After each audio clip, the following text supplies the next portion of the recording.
গুলি চালাতে চালাতে অজিত পাজাকে পর্যন্ত অ্যাটাক করে দেওয়া হয়েছিল। তখন আমি রেল মিনিস্টার ছিলাম, অজিত পাজা তখন মিনিস্টার ছিলেন। আমি নিতে গেলাম, গিয়ে দেখলাম গুলির বন্যা চলছে। আমি সামনে দাঁড়ালাম, দাঁড়িয়ে বললাম, এই কত গুলি আছে আমাকে ছোড়, অযোধ্যা চলে যান। সব গাড়ি ক্লিয়ার করে তারপরে আমি ফিরে এসেছিলাম। মনে রাখবেন,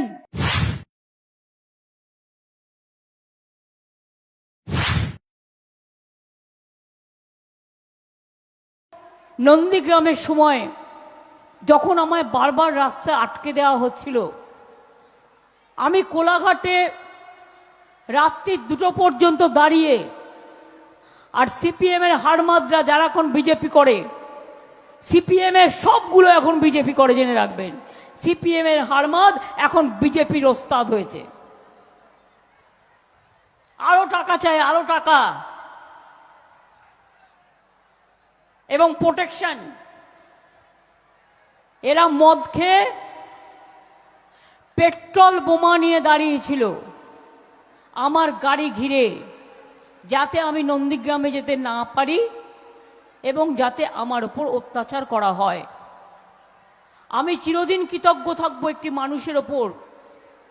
সেই মানুষটি হচ্ছেন গোপাল কৃষ্ণ গান্ধী, যিনি পশ্চিমবাংলার রাজ্যপাল ছিলেন।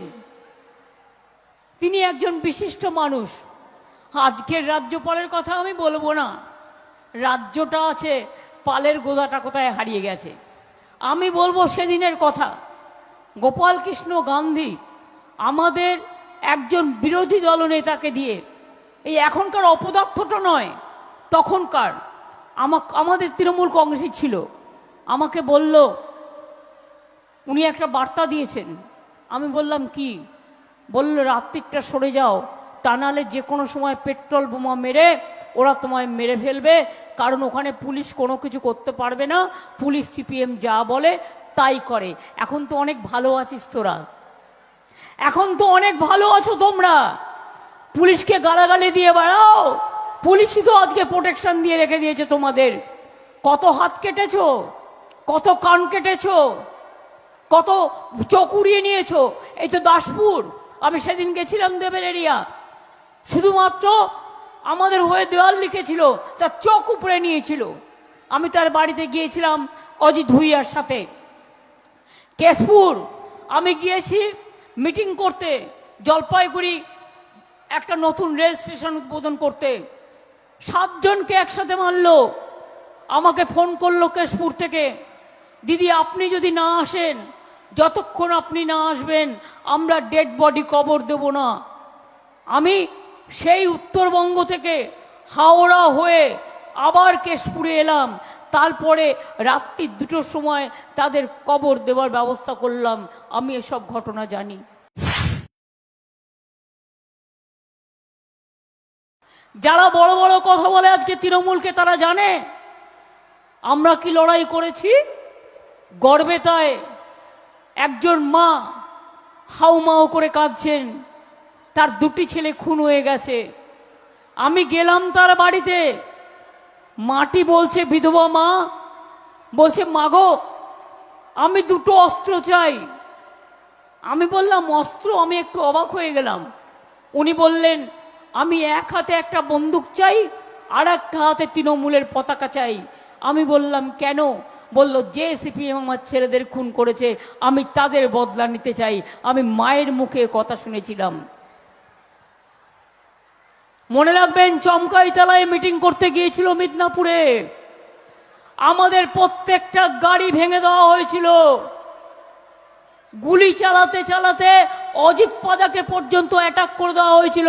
তখন আমি রেল মিনিস্টার ছিলাম, অজিত পাজা তখন মিনিস্টার ছিলেন। আমি নিতে গেলাম, গিয়ে দেখলাম গুলির বন্যা চলছে। আমি সামনে দাঁড়ালাম, দাঁড়িয়ে বললাম, এই কত গুলি আছে আমাকে ছোড়, অযোধ্যা চলে যান। সব গাড়ি ক্লিয়ার করে তারপরে আমি ফিরে এসেছিলাম। মনে রাখবেন, ভুলে যাবেন না। আর একটা ঘটনা যদি বলি আপনাদের, বাঁকুড়ার বিক্রমপুরের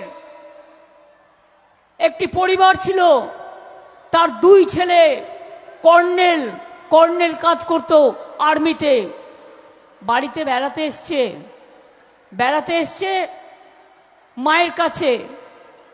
এবার সন্ধ্যা ঘনিয়ে এসছে, হঠাৎ দেখে বাড়িটা অন্ধকার হয়ে গেল।